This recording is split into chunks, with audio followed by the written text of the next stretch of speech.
kita akhirnya akan mengetahui bagaimana Charlie Cook dibunuh. Dan tidak, bukan kerana. Candace Owens telah lancarkan episod 7582, cara untuk jadikan semua ini tentang dirinya dan cara untuk membalas dendam terhadap Erika Cook yang dia sangat cemburui. Dan bagaimana untuk memusnahkan ingatan tentang Charlie selama-lamanya dan meraih keuntungan daripadanya. Tetapi sebenarnya kerana perbicaraan awal Tyler Robinson telah bermula. Apakah itu perbicaraan awal? Sebenarnya, ia adalah keputusan sama ada terdapat cukup bukti untuk benar-benar dibawa ke mahkamah. Jika terdapat cukup bukti terhadap Tyler Robinson, kemungkinan besar dialah orang yang sedang kita perkatakan. Orang yang sebenarnya membunuh Charlie Cook. Dan akibatnya telah menyebabkan begitu banyak kerosakan kepada Amerika sehingga ia hampir tidak dapat dibayangkan. Itulah yang kita akan bincangkan hari ini. Tetapi sudah tentu, dengan usaha menuntut keadilan ini, dengan hakikat bahawa keluarga Cook, ibu bapa mereka dan Eric Carr kini sedang duduk di bilik perbicaraan, mendengar bukti paling menjijikkan tentang bagaimana orang yang mereka sayangi dibunuh, Candace Owens menjadikan semuanya tentang dirinya. Dan ia adalah satu fenomena yang luar biasa untuk disaksikan. Kerana seperti yang dikatakan oleh lelaki ini, James Lindsay, kita kini berada di bahagian cerita di mana Candace begitu terdesak sehingga dia sanggup memusnahkan ingatan dan reputasi Charlie demi cuba menyelamatkan dirinya sendiri. Dan Jeremy Body mengesahkan, ya, dia memang yang paling berbahaya. Tetapi lupakan itu sekejap. Terdapat banyak perkara menarik yang sedang berlaku sekarang di mahkamah semasa perbicaraan ini. Dan kami akan mengulas semuanya dan sudah tentu menyelami butiran tentang apa yang sebenarnya berlaku dengan Candace dan bagaimana dia fikir dia boleh terlepas dengan perkara ini. Sejujurnya, ia adalah satu fenomena yang luar biasa untuk disaksikan. Jadi, mari kita mulakan dengan maklumat paling menarik hari ini daripada mahkamah itu sendiri. Kemas kini, pemeriksa perubatan telah mengesahkan bahawa punca kematian Charlie Cook adalah akibat luka tembakan. Jelas sekali, ini bukanlah sesuatu yang mengejutkan sesiapa pun yang berfikiran waras. Namun, pengikut tegar Candace Owens terkejut dengan maklumat yang keluar dari pendengaran awal Tyler Robinson. Tiada mikrofon meletup, tiada adegan Looney Tunes dan sebagainya. Sudah tentu, kenapa mereka begitu panik? Kerana Candace selama 6 bulan atau setahun yang lalu telah berjaya menjadikan semua perkara ini tentang dirinya dengan mencipta rekaan gila, tuduhan, pembohongan, pembohongan, pembohongan, pembohongan, pembohongan, pembohongan, pembohongan. Dan sekarang apabila perbicaraan benar-benar akan diadakan dengan bukti sebenar dibentangkan, dia sedang cuba melakukan segala-galanya yang dia mampu supaya orang ramai lupa tentang bukti yang akan dikemukakan dan hanya mendengar cakap dia sahaja. Yang mungkin menjelaskan kenapa dia bertindak melulu beberapa hari kebelakangan ini di Turning Point USA Andrew Kuvep, dan dia telah memuat naik beberapa perkara yang sangat menjijikkan yang akan kita bincangkan sebentar lagi. Tapi mari kita dengar sendiri daripada pemeriksa perubatan itu. Pameran 11 diterima. Cik Sergio, saya akan minta anda lihat muka surat pertama pameran 11 ya. Nampak tak? Ya? Jadi mari. Biar saya tanya sekali lagi, dan Anda boleh lihat padanya. Ya, dan bolehkah Anda beritahu apa yang dilaporkan oleh dokter sebagai cara kematian? Ya, saya tersilap cakap. Ia memang tertulis pembunuhan. Dan kemudian punca kematian segera, luka tembakan pada leher.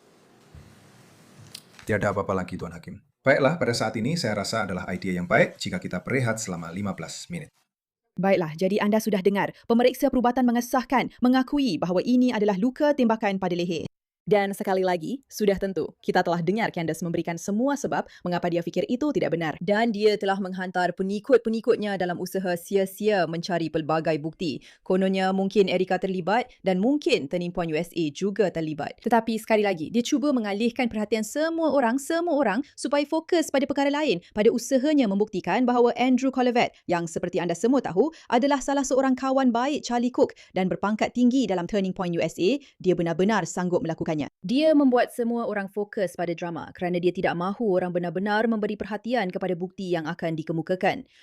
Kerana musuh terbesar Candace adalah bukti. Dia membencinya, dia tidak pernah menggunakannya, dia tidak menghargainya, dia tidak menghormatinya. Tetapi sekali lagi, kita tahu Candace Owens berbohong. Dia memang berbohong, dia berbohong, dan dia langsung tiada masalah untuk berbohong. Dan mungkin anda akan menonton kompilasi tentang betapa dia asik berbohong tanpa rasa malu dan tanpa rasa takut. Tetapi untuk memahami Candace, anda perlu dengar petikan ini sekejap.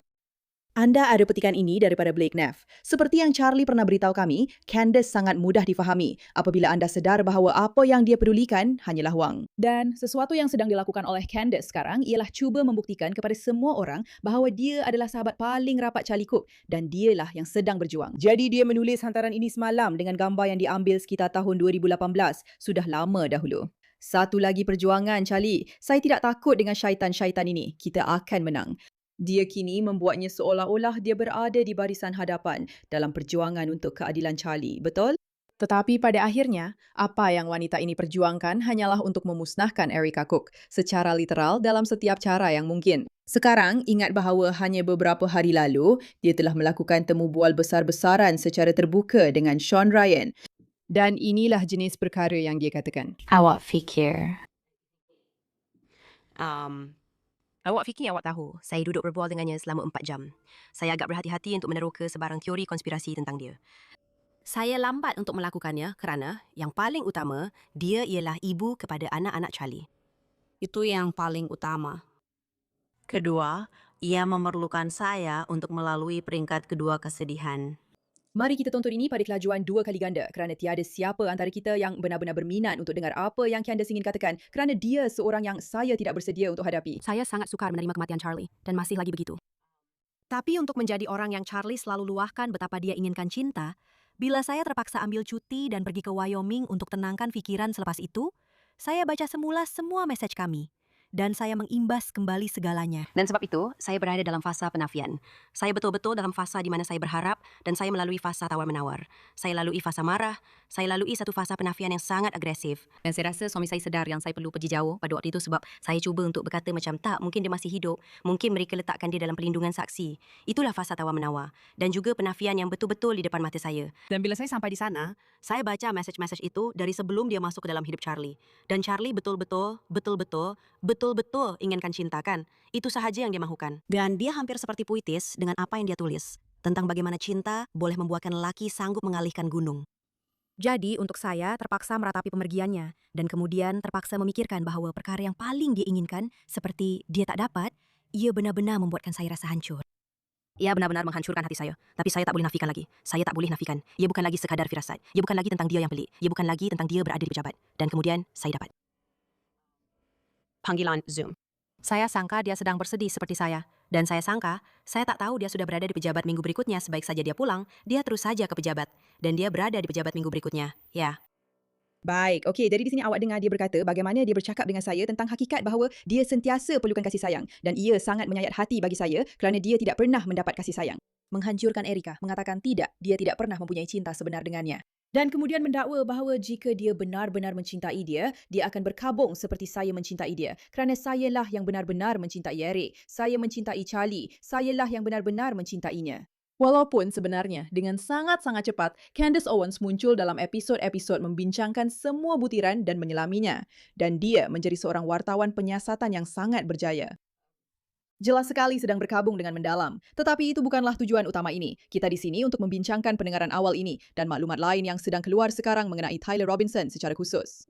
Okey, satu perkara lagi tentang ini sebab ada satu hantaran yang telah keluar di mana mereka cuba membuktikan perkara itu. Apa yang Candace sedang lakukan sekarang sangat berbahaya terhadap Erica sehingga ia benar-benar dan secara jujurnya menolak Erica ke dalam situasi yang berbahaya. Sekarang apa maksud saya dengan itu?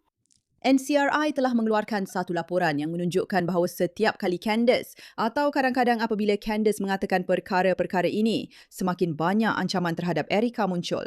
Sekarang sudah tentu Candace macam, apa yang kamu cakapkan? NCRI, kamu ada masa untuk memberi maklum balas mengenainya. Dan kita boleh bincangkan butiran laporan NCRI itu sebentar lagi.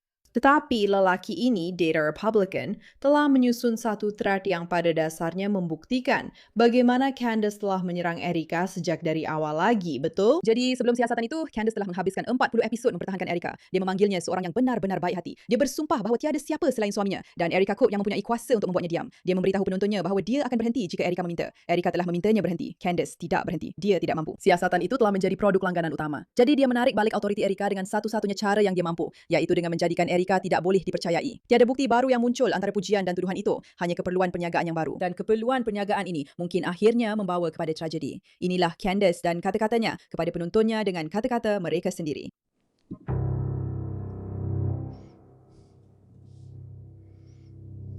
perkawinan. Dan kemudian datanglah anak-anak. Oh ya, perkahwinan yang Candace tidak dijemput. Hanya satu nota penting. Charlie benar-benar sayang, benar-benar sayang Erika sejak membaca message hari ini. Dia sangat sayangkan dia sayangkan keluarganya, memang betul. Dan saya datang ke sana dan dia memang sangat manis. Dia benar-benar seorang yang baik hati. Saya pun cakap, Charlie, teruskan saja. Tapi saya tahu Charlie sangat bahagia dengan Erika. Dan saya tahu Erika memang seorang yang... Dia memang sangat luar biasa. Ucapan yang dia berikan kepada semua orang itu, saya rasa adalah ucapan yang paling besar kesannya dalam sejarah Amerika. Satu message yang semua orang perlu dengar, termasuk saya sendiri, satu message yang penuh dengan Oh ya, sebagai peringatan, Candace juga tidak dijemput ke acara ini. kesedihan. Kami turut bersedih bersama beliau. Saya ada peluang percuma yang sangat menarik untuk anda jika anda rasa risau tentang AI seperti saya. Sebab kalau anda masih guna AI macam Google, anda patut tahu tentang perkara ini. Claude bukan chatbot. Inilah cara orang membina masa depan internet, mengautomasikan seluruh minggu mereka dan menyiapkan projek yang sebelum ini memerlukan satu pasukan penuh hanya dalam beberapa jam sahaja. Saya tahu bahawa mempelajarinya akan mengubah hidup saya dan saya boleh jadi pakar walaupun tanpa pengalaman, tapi ia memang menakutkan. Dan ketakutan itu sudah tidak memberi apa-apa kebaikan kepada kita lagi. Sebab itulah anda perlu tahu tentang bengkel penguasaan cloud AI ini. Satu penerokaan mendalam sepenuhnya tentang Claude, kes penggunaan sebenar dan lebih daripada 10 alat AI lainnya akan berlangsung hujung minggu ini dari 10 pagi hingga 7 malam EST.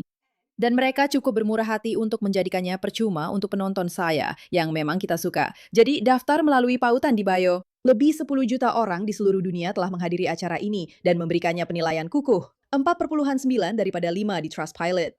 Dalam masa hanya 2 hari, anda akan melakukan penyelidikan mendalam bersama Claude, membina artifak dan papan pemuka anda sendiri, mencipta pembentangan penuh, menyediakan penyambung untuk mengautomasikan perkara membosankan, seperti keseluruhan pencarian kerja anda, dan mencuba sendiri Claude Code. Bina ejen tersuai, jana visual dan video dengan AI. Dan selepas itu, anda mampu mengautomasikan seluruh minggu anda. Terdapat juga bonus percuma seperti 50 kod rahsia Claude yang boleh menjadi alat bertaraf dewa, perpustakaan arahan AI penuh, dan pembina alat AI yang diperibadikan. Dan anda akan dibimbing oleh pemimpin dari Microsoft, Google, Amazon, dan Nvidia.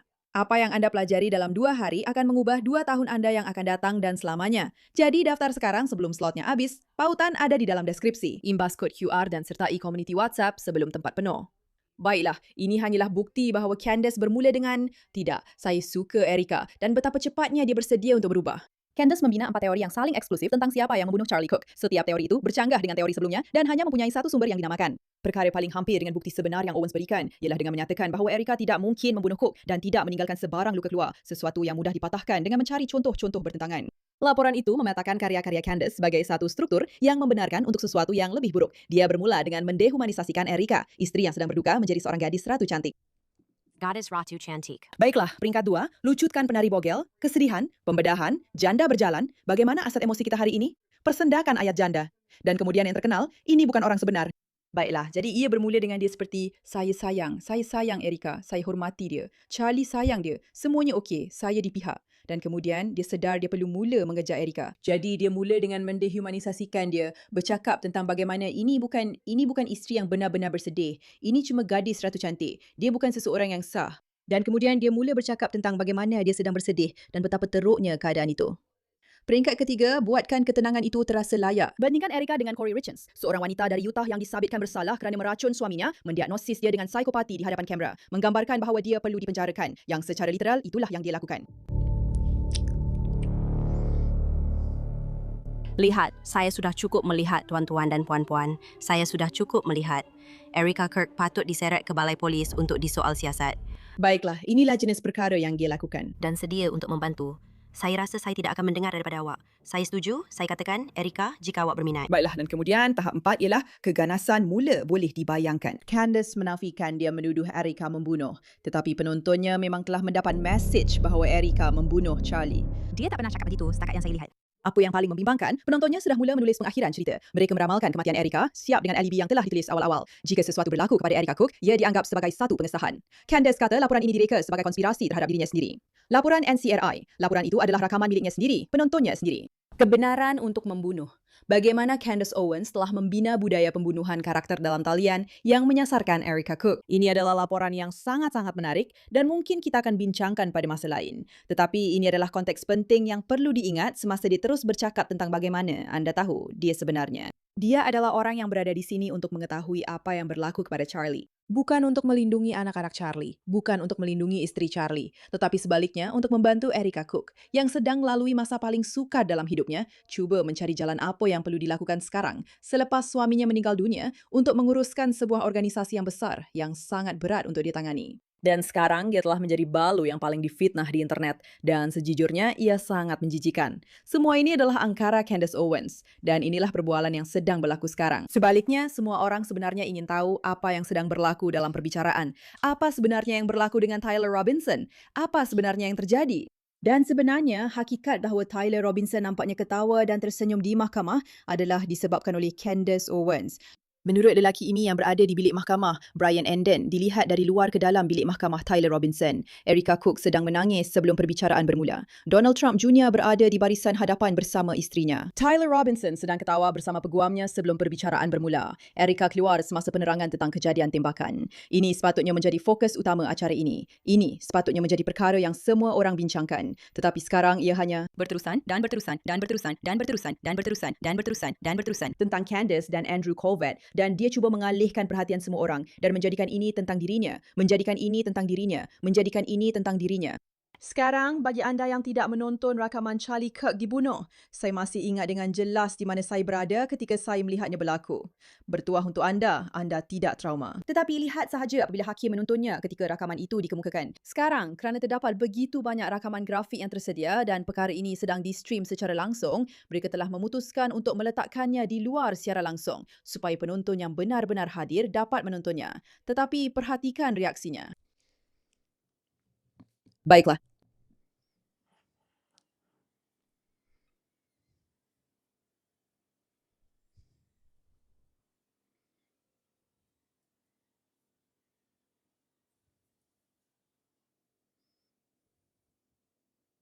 Menyimpulkan pasal 8. Baiklah, jadi itulah bukti yang saya tonton dan itulah yang ramai antara kita telah lupakan. Ini telah menjadi tentang Candace, Charlie, Erica kepada Tia, perkara Turning Point USA.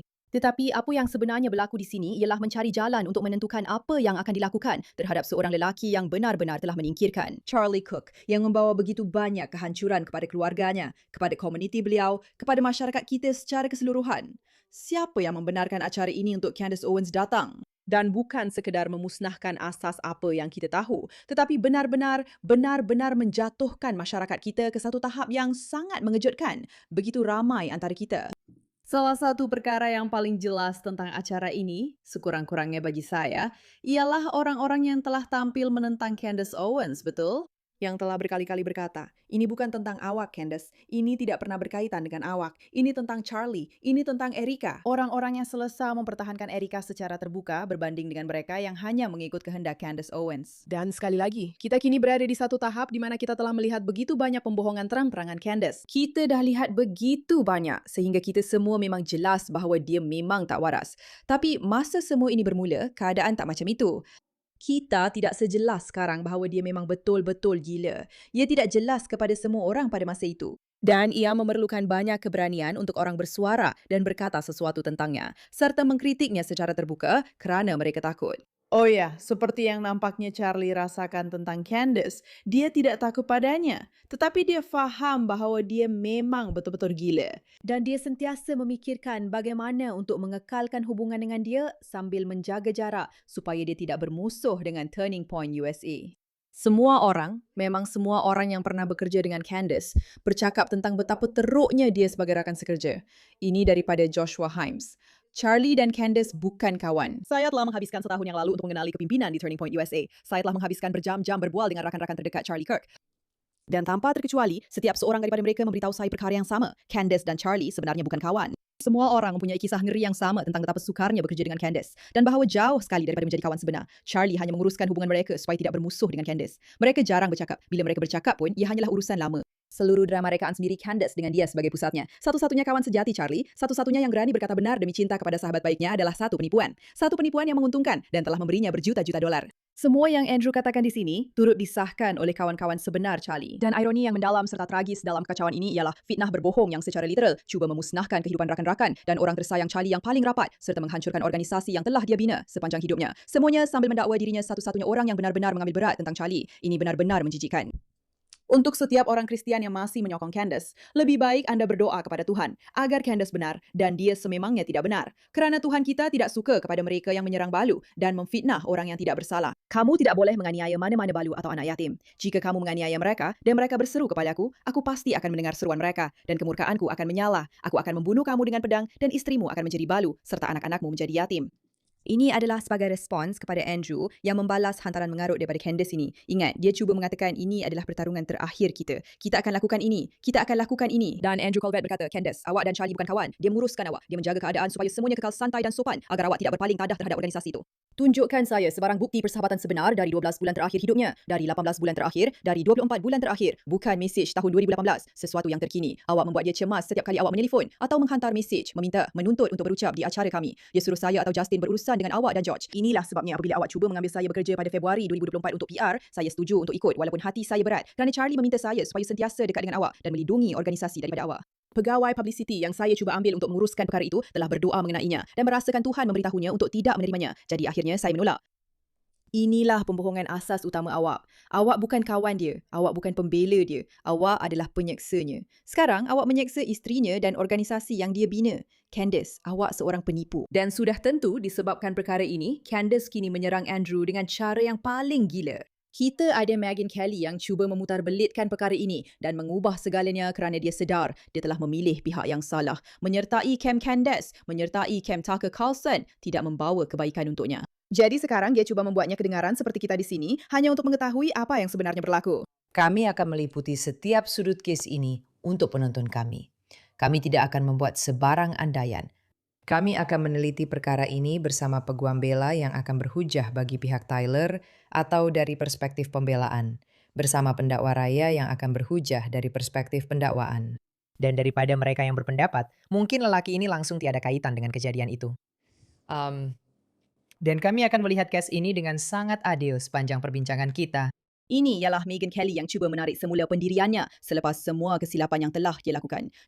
Saya memang tidak peduli tentang semua omong kosong di sekeliling perkara ini. Saya ambil berat tentang Charlie, ambil berat tentang keluarganya. Dan saya ambil berat untuk memastikan liputan kita tentang apa yang berlaku di luar sana sangat berfakta. Baik minggu ini maupun apabila, seperti yang saya percaya, kes ini diteruskan ke perbicaraan. Jadi itu adalah komitmen saya sendiri kepada Anda. Okey, dia ambil berat tentang Charlie. Dia ambil berat tentang keluarganya dan dia ambil berat untuk berpegang pada fakta. Tapi dia terlupa untuk ambil berat tentang semua perkara ini semasa kekecohan Candace berlaku. Sebab ingat, dialah yang cakap, Candace, saya akan. Dan sebenarnya, ia taklah seteruk itu. Ia taklah seteruk itu. Jika anda pergi ke Candace dan Andrew Colvett sekarang, anda akan lihat ada banyak sangat kiriman demi kiriman tentang mereka berdua bertengkar dengan Candace. Cuba membuktikan bahawa Charlie Kirk sebenarnya memang mempertahankan dia. Dingen Candace Owens. Dia seorang kawan yang hebat. Anda tahu dia, saya tak setuju dengan semua yang Candace katakan. Tapi anda tahu apa yang saya tak buat? Saya tak berhenti berkawan dengan orang hanya kerana orang lain cuba memeras ugut saya secara moral. Saya tak buat begitu. Dan anda pun tak patut buat begitu. Sejujurnya, saya telah mengembara ke seluruh negara bersama Candace. Saya pergi ke majlis perkahwinannya. Saya lihat dia bertemu dengan suaminya. Saya pergi ke Israel bersama Candace. Itu satu kisah yang menarik. Saya akan ceritakan kepada anda suatu hari nanti. Saya sangat menghormati Candace. Dia seorang ibu yang hebat. Dia memang begitu. Ini adalah perkara yang anda katakan tentang seseorang, tetapi anda perlu perhatikan bagaimana Charlie Kirk tidak menyebut fakta bahawa dia tidak menjemputnya ke majlis perkahwinannya, bahawa mereka sebenarnya sudah tidak berkawan lagi. Dia hanya cuba bersikap baik terhadapnya dan Andrew sedang memberi respon terhadap perkara itu. Apapun, seperti yang saya katakan, jika anda lihat pada Andrew Colvett dan Candace, memang ada balas-membalas yang gila-gila antara mereka. Ini adalah ringkasan pantas tentang detik-detik paling penting dalam perbicaraan yang sedang berlangsung, yang menarik untuk didengar. Episode ringkasan hari pertama perbicaraan awal di sini. Saya ada Blake Knapp, saya sendiri. Joe Bob, nampaknya kita telah kehilangan Joe Bob sebenarnya. Kita ada Andrea Burkhardt, pemulas undang-undang. Dia seorang peguam rayuan. Setiap bidang kuasa ada peraturan dan cara mereka sendiri. Jadi anda boleh tengok di sini apa yang sedang berlaku. Tapi di sini mereka saling berbalas, saling berbalas, saling berbalas, saling berbalas, saling berbalas, saling berbalas. Inilah naratif konspirasi yang sedang dipromosikan oleh Candace. Sebenarnya menurut sumber saya, Tyler tidak pernah pun menjejakkan kaki di kampus UVU. Maksud saya, siapa Tyler Robinson? Apa yang dia buat di sana? Saya tak rasa Tyler Robinson ada di sana. Awak rasa dia tak ada di sana? Saya rasa itu semua rekaan semata-mata. Kambing hitam. Kami dapat menentukan pada waktu bila Encik Robinson melawat kampus UVU pada 10 September. Ya, kami dapat mengesahkan bahawa Encik Robinson telah berada di kampus kira-kira 4 kali sepanjang hari. Apapun, bukannya kamu semua perlukan lebih banyak bukti tentang betapa mengarutnya Candace dan perkara-perkara yang dia reka serta pergaduhan yang berlaku dan bagaimana dia cuba lakukan segala-galanya untuk mencipta kekacauan yang tiada siapa perasan. Tapi dia berbohong, kita semua dah perasan dan itulah hakikat yang menyedihkan. Dan sekarang apa yang kami cuba lakukan ialah mencari tahu apa sebenarnya yang telah berlaku. Jadi kami akan memantau dengan sangat rapat perkembangan melibatkan Andrew Colvett, pasukan Turning Point USA dan butiran awal. Mungkin kami juga akan mendengar sedikit daripada Meghan Kelly, tetapi kami akan cuba mencari tahu apa sebenarnya yang berlaku kerana itulah yang kami ambil berat dan kami mahu Erica Cook mendapat keadilan dan kami akan terus mengecam. Semua orang yang jahat dan kejam yang telah memutuskan untuk mengambil tragedi kematian Charlie dan menjadikannya tentang diri mereka sendiri, serta keupayaan mereka untuk membuktikan kepada dunia bahawa merekalah yang benar-benar di sini untuk mempertahankan Tuhan. Dan entah bagaimana, dalam hal itu mereka sentiasa bertindak dengan cara yang sebenarnya bertentangan dengan segala yang Tuhan mahukan daripada kita. Itu bukan sesuatu yang kami akan lupakan dengan mudah. Kami akan menegur mereka yang menghina agama. Kami akan menegur para pembohong dan kami akan cuba menyemak serta mencari tahu apa yang sebenarnya berlaku. Jadi terima kasih kerana berada di sini. Selamat datang ke Pushback. Saya Mei Rake, hos anda dan saya menghargai perhatian anda terhadap perkara ini.